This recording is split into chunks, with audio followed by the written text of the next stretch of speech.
Now let's look at C. On C, we're doing something a little bit different because now we see something new. We see that we have this plus 2, which means for the first time we are going to be doing some shifting. Remember, the plus 2 is not inside of the exponential. It's not a part of an exponent. So this is on the outside of the function. Remember, things that are on the outside either shift us up or down, and if it's a plus 2, it's going to be shifting us up 2. Well, just as a reminder, our horizontal asymptote is normally at 0 here. It's normally here at 0. But shifting that up 2, we'll move that to a positive 2 then.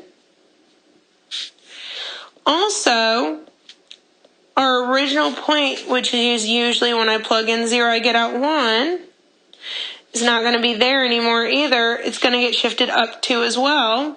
So it's going to be up here at 0, 3. And you can quickly see that if you really wanted to by plugging in 0 for x. And if you plug in 0, you'll get 3 to the 0 is 1. Plus the 2 is 3. So you do get that point 0, 3. Now, just like before, we do need more points than that. So I would get 1 point on the left and 1 point on the right, meaning I'd plug in -1 and +1. So plugging in -1. Well, if I plug in -1, I'll get, let's see, 3 to the -1 plus 2. Well, that 3 to the -1 is just a third plus 2, which is about 2 1/3. So at -1, you'd get a little bit bigger than 2. And if I plug in +1, I'd get 3 to the first plus 2, which is actually 5. So I'd actually get 5 out for that one.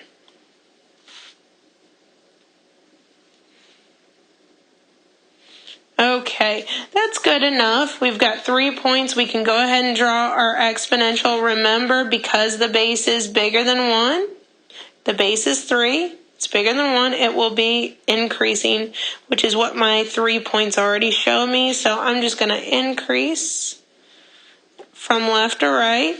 And again, I get closer to my asymptote on the left-hand side. And that's it. Let's take a look at D. In D, notice that we have a little bit different problem because we have a -2. But notice with the -2, it's a part of the exponent, which means our shifting this time is going to be left or right. Remember, with shifting left or right, it actually does the reverse of what you'd think. So if you see a -2, you're actually going to shift to the right 2. The question is, what's that going to do? Well, normally you have an asymptote here at 0, horizontal asymptote. Well, notice, because it's a horizontal line, if you shift it left or right, it stays where it is. It still goes left and right forever, and it will just stay at 0. The thing that will change is your point 0, 1. If your point, when you normally have your graph is at 0, 1, if you shift it to the right 2, it's now going to be at, let's see, 2, 1. So that's where my main point's going to be, at 2, 1. Well, I need 3 points if I really want to draw my graph. So let's do 2 points on either side, 1 on either side. So we found out that one of our graphs was 2, 1 when we plug in our x and our y. Well, then let's plug in +1 on the left-hand side and +3 on the right-hand side. Well, if I plug in 1, I'll get 3 to the 1 minus 2, which is 3 to the -1st, which we've already said. That's the fraction, 1/3. Okay. So that means if I plug in 1, I get out 1/3, which is smaller. So we'll be right around in there. Now let's try something else. Let's plug in 3.